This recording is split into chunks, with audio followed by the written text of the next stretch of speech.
শুরুতে জানিয়ে দেব ইসরায়েলকে সহায়তা করলে সাইপ্রাসে হামলার হুমকি হিজবুল্লাহর। জানিয়ে দেব রুশ যুদ্ধে সহায়তার ফল চীনকে ভোগ করতে হবে হুঁশিয়ারি ন্যাটোর মহাসচিবের। এদিকে ইসরায়েলকে যুদ্ধ অপরাধে অভিযুক্ত করল জাতিসংঘ। জানিয়ে দেব হামলার মোকাবিলায় পরস্পরকে সহায়তা করবে রাশিয়া ও উত্তর কোরিয়া। সর্বশেষ জানিয়ে দেব সেনা ও সরকার মুখোমুখি বিপদে পড়ছে ইসরায়েল। ইসরায়েলকে সহায়তা করলে হামলার হুমকি হিজবুল্লাহ, যা বলছে সাইপ্রাস। প্রথমবারের মতো ইউরোপের দেশ সাইপ্রাসে হামলার হুমকি দিয়েছে হিজবুল্লাহর মহাসচিব হাসান নাসারুল্লাহ। তিনি ধারণা করেছেন সর্বাত্মক যুদ্ধ শুরু হলে সাইপ্রাস দখলদার ইসরায়েলি বাহিনীকে তাদের বন্দর ও ঘাঁটি ব্যবহার করতে দিতে পারে। হাসান নাসারুল্লাহ এই ব্যাপারে বলেন, লেবাননে হামলা চালানোর জন্য যদি সাইপ্রাসের বন্দর ও ঘাঁটি ইসরায়েলি শত্রুদের জন্য খুলে দেওয়া হয়, এটির অর্থ হবে সাইপ্রাসের সরকার এই যুদ্ধের অংশ এবং প্রতিরোধ বাহিনী তাদের বিরুদ্ধে যুদ্ধের অংশ হিসেবে কাজ করবে। সাইপ্রাস সরকারের মুখপাত্র বলেছেন, হিজবুল্লাহর প্রধানের দেওয়া বিবৃতি এবং হুমকি বাস্তবায়নের সঙ্গে সামঞ্জস্যপূর্ণ নয় এবং সাইপ্রাস কখনো সামরিক সংঘাতে জড়িত ছিল না এবং হবেও না। হাসান নাসারুল্লাহ লেবানন ও ইসরায়েলি উপকূলে পশ্চিম ভূমধ্যসাগরে অবস্থিত ইইউ সদস্য সাইপ্রাসকে সতর্ক করে বলেন, তাদের কাছে তথ্য আছে যে ইসরায়েল সাইপ্রাসে সামরিক মহড়া চালাচ্ছে। সাইপ্রাসের প্রেসিডেন্ট নিকোস বলেছেন, তার দ্বীপরাষ্ট্র ওই অঞ্চলে কোনো সামরিক অভিযানে কোনোভাবেই জড়িত নয়। বৃহস্পতিবার সাইপ্রাসের মুখপাত্র বলেন, লেবাননের সঙ্গে আমাদের সম্পর্ক এখনও চমৎকার। এদিকে লেবানন থেকে আল জাজিরার প্রতিনিধি বলেছেন, হিজবুল্লাহ এখনও সাবধানে এগোচ্ছে। এখনও তারা ইসরায়েলের সাথে সম্পর্কের অলিখিত নিয়ম মেনে চলছে। সংঘাত মূলত সীমান্ত অঞ্চল ও সামরিক লক্ষ্যবস্তুতে সীমাবদ্ধ। গতকাল বক্তব্যে হাসান নাসারুল্লাহ বলতে চেয়েছিলেন তা হলো, হিজবুল্লাহ ইসরায়েলের সঙ্গে সর্বাত্মক যুদ্ধ চায় না, তবে তারা ইসরায়েলের ভয়ে ভীতও নয়। এদিকে রুশ যুদ্ধে সহায়তার ফল চীনকে ভোগ করতে হবে হুঁশিয়ারি ন্যাটোর মহাসচিবের। রুশ যুদ্ধে সহায়তার ফল চীনকে ভোগ করতে হবে বলে হুঁশিয়ারি দিয়েছেন পশ্চিমা সামরিক জোট ন্যাটোর মহাসচিব জেন্স স্টলটেনবার্গ।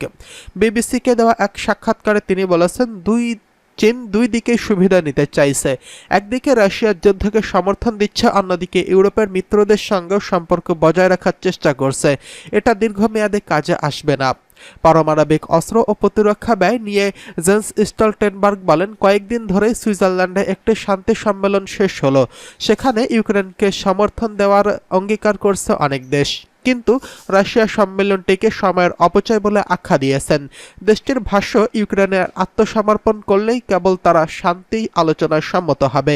রাশিয়ার প্রতি চীনের সমর্থনের বিষয়ে ন্যাটোর দেশগুলো কি করতে পারে প্রশ্ন করা হলে ন্যাটো মহাসচিবকে।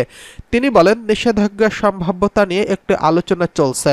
চীন অনেক প্রযুক্তি সরবরাহ করেছে, এর মধ্যে মাইক্রো ইলেকট্রনিক্সের মতো প্রযুক্তিও রয়েছে, যা দিয়ে রাশিয়া ইউক্রেনে হামলার জন্য ক্ষেপণাস্ত্র তৈরি করছে।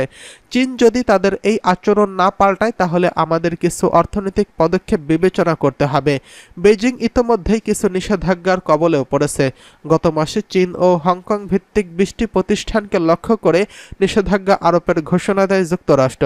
এদিকে ভ্লাদিমির পুতিন উত্তর কোরিয়ায় যাচ্ছেন। মঙ্গলবার ক্রেমলিনের পক্ষ থেকে এটা নিশ্চিত করার পরই ওয়াশিংটন সফরে আসেন স্টলটেনবার্গ। চীনের নামের সঙ্গে উত্তর কোরিয়া ও ইরানের নাম উল্লেখ করে তিনি বলেন, রাশিয়া এখন আরও বেশি কর্তৃত্ববাদী ও শাসকের দিকে ঝুঁকে পড়ছে। উত্তর কোরিয়া গোলাবারুদ পাঠাচ্ছে, বিনিময়ে দেশটির ক্ষেপণাস্ত্র ও পারমাণবিক কর্মসূচির জন্য অত্যাধুনিক প্রযুক্তি দিচ্ছে রাশিয়া।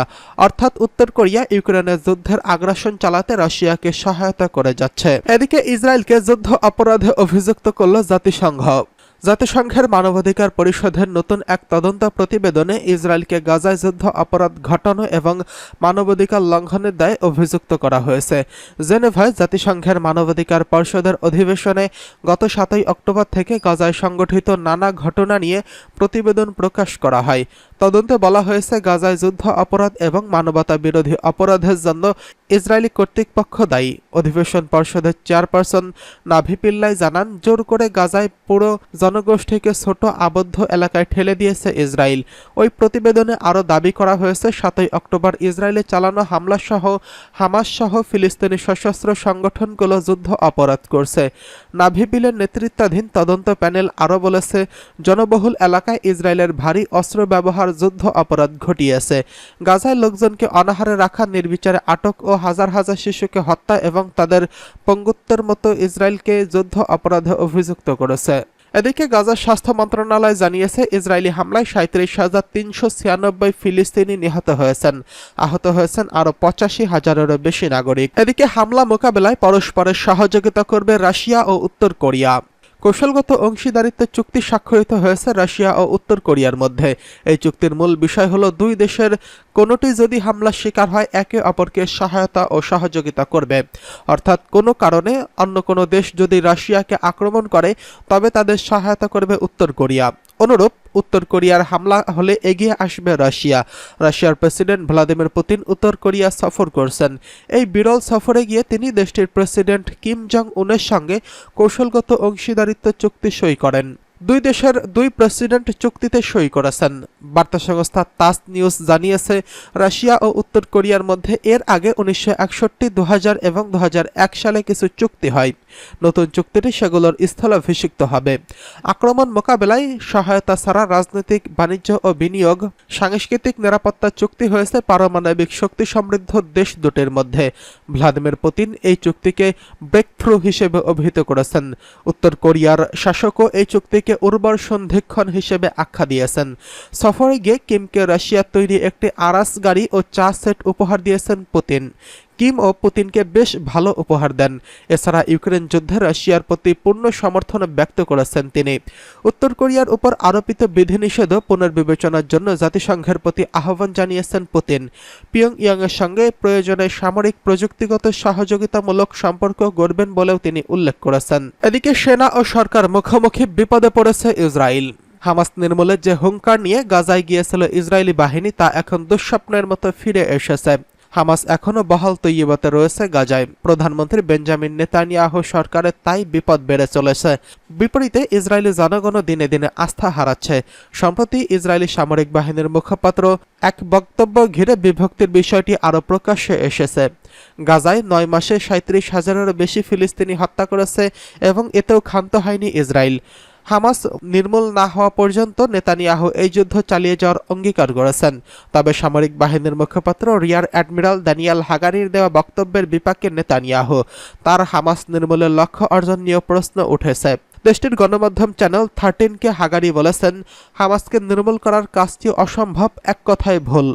সামরিক বাহিনীর মুখপাত্র বলেন, হামাসকে ধ্বংস করা, হামাসকে নিশ্চিহ্ন করে দেওয়া, এক কথায় জনগণের চোখে ধুলা দেওয়ার মতো বিষয়। ওই সেনা কর্মকর্তার দাবি, হামাস একটি আদর্শ, সেই সাথে হামাস একটি দল। সংগঠনটির সাথে জনগণের হৃদয়ে জায়গা করে নিয়েছে। কেউ যদি মনে করে আমরা হামাসকে নির্মূল করতে পারবো, সেটা তাদের ভুল ধারণা।